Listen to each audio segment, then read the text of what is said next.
Good afternoon. It is September the 7th, 2016. Time to wrap up another day of trading. 10 points today. Very, very slow at first on the E-mini. We've come to expect that. The trade on the E-mini is to buy or sell the opening, then hang around for an hour or two. And that's produced the biggest trade. But right here, we took this trade in the room. If you traded it perfectly, +2. Triple top. Plus, this buy right here would have been a loser. S plus, this S right here, waded through both of those, or retest failure. In the end, you made a little. Counter trend trade, all of those made some money. So again, just looking at the trades, this trade would have been a scratch right here. You have two scratches.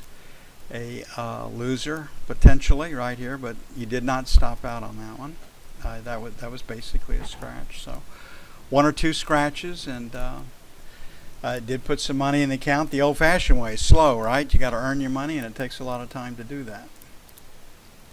Tomorrow we have news, jobless claims, quarterly services, natural gas inventories, and crude inventories. And Rich Genders is on at noon Eastern.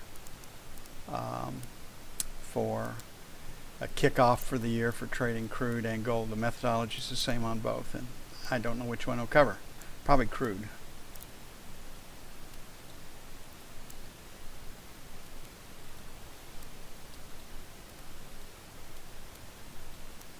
Okay, higher low, higher high on the I think we're just stuck in a trading ring. We also, the biggest piece of news tomorrow is going to be the European Central Bank, and everybody's hoping that they're going to add to their QE or at least extend it past March of 17, which I think they're going to do. The question is, are they going to do it tomorrow or later? So F1 says you can be a buyer of the E-mini. See if it goes. See if they'll take it up. Very, very square distribution volume-wise, TPOs or time-wise, letter-wise. It's leaning B still, but when you come in and you take a look at it, pretty square. That also implies trading range tomorrow. So, if they can't take out and hold 85, 87, get short and see how far it'll take you. Okay, looking at, like I said on the news, jobless claims 265. Quarterly services last reported at plus 1.3%. Don't know what it'll be tomorrow. Natural gas inventories and crude inventories, I don't know what they are. So we're selling 85s, 87s, sell one. 89.91, sell two. This certainly qualifies as a dull market. Never sell a dull market. Trades have to happen quickly. Last rotate down stopped at 80, so 81.79, buy one, buy two, 75.77 where we've been. And we'll see if that plays tomorrow.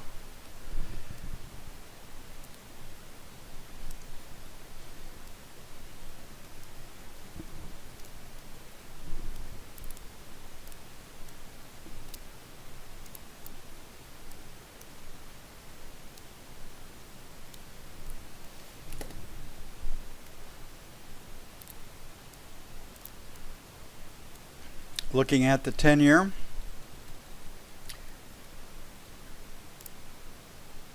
higher low, higher high for sure. Find a place to buy it. We're not going to see that in the F2 screen. As far as the profile goes on a double distribution, last thing that we dealt was a B. So put it all together, it is definitely a P, and as long as we stay above 3104, 3108, this market can trade higher.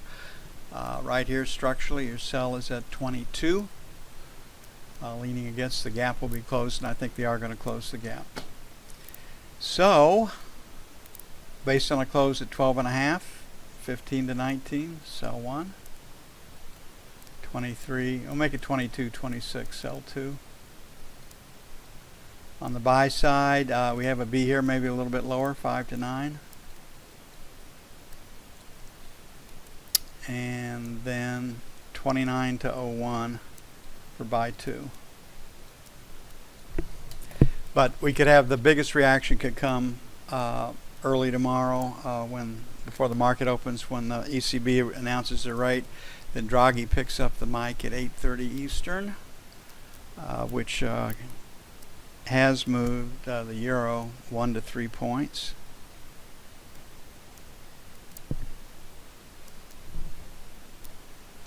Lots of opportunity in that kind of volatility, but the danger is when he picks up the mic, there's usually a whipsaw. It'll take it up, then take it down, or take it down, then take it up as he comes back with mitigating or modifying statement. These guys know how to play the market, and they do. Okay, basically the buck to 04, number 1, 7 to 11, sell 1, 15 to 19, sell 2. I think we're in a trading range. We've already closed the gap over here. On the buy side,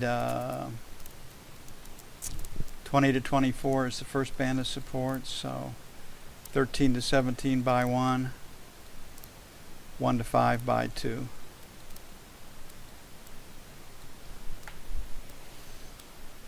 If the EU adds to their quantitative easing, even extending it past March of 17, which everybody knows that they have to do,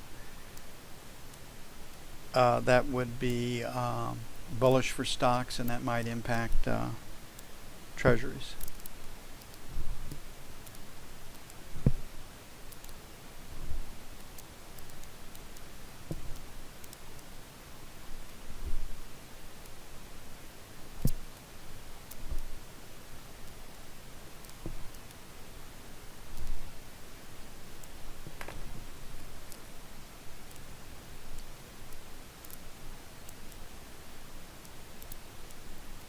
Looking at gold,